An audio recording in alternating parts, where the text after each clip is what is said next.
pan de la palabra. Misal diario para el pueblo de Dios. Este es nuestro encuentro con la palabra en el pan de la palabra. Y vamos precisamente a dejarnos guiar por la riqueza de ese mensaje de salvación que tenemos en la palabra de Dios de este día. La primera lectura hace parte del libro del profeta Ezequiel y prácticamente es una manera de entender la vocación del profeta Ezequiel. Ezequiel tuvo que actuar también en la época difícil del exilio, del destierro.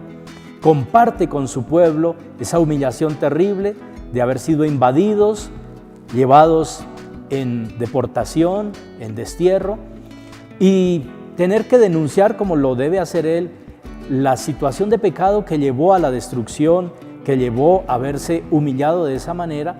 No es nada fácil, y es lo que Dios le dice: te mando a un pueblo que es rebelde, no te van a escuchar, pero de todas maneras tienen que saber que hay un profeta para anunciar y denunciar, pero luego también para ser signo de consuelo y de esperanza en medio de ese pueblo.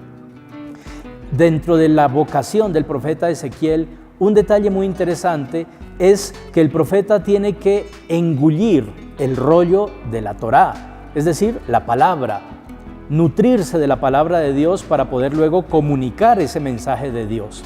Esto es válido para nosotros en nuestra vocación cristiana de hoy, porque también nosotros somos profetas en nuestro mundo.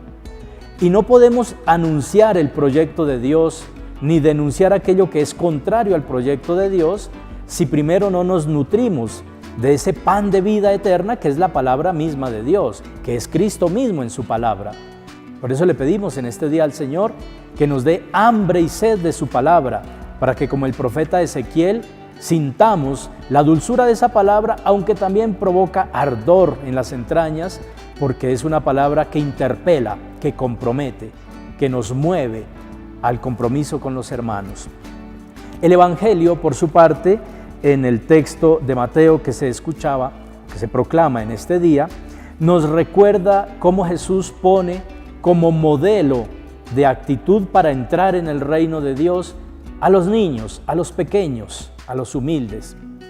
Qué bonito también que nosotros podamos aprender esa lección de humildad, de sencillez que nos da Jesús en un niño.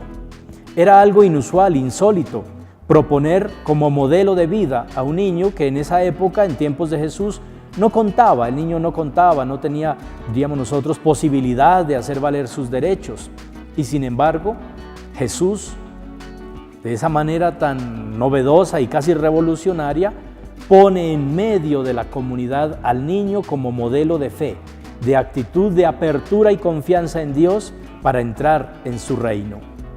El Señor nos dé ese corazón humilde, sencillo como el de los niños, para participar activamente en el reino de Dios, para ser signos de la presencia, de la bondad y de la santidad de Dios en nuestro mundo. Encuéntralo en nuestra librería virtual y red de librerías San Pablo. Más información: sanpablo.com.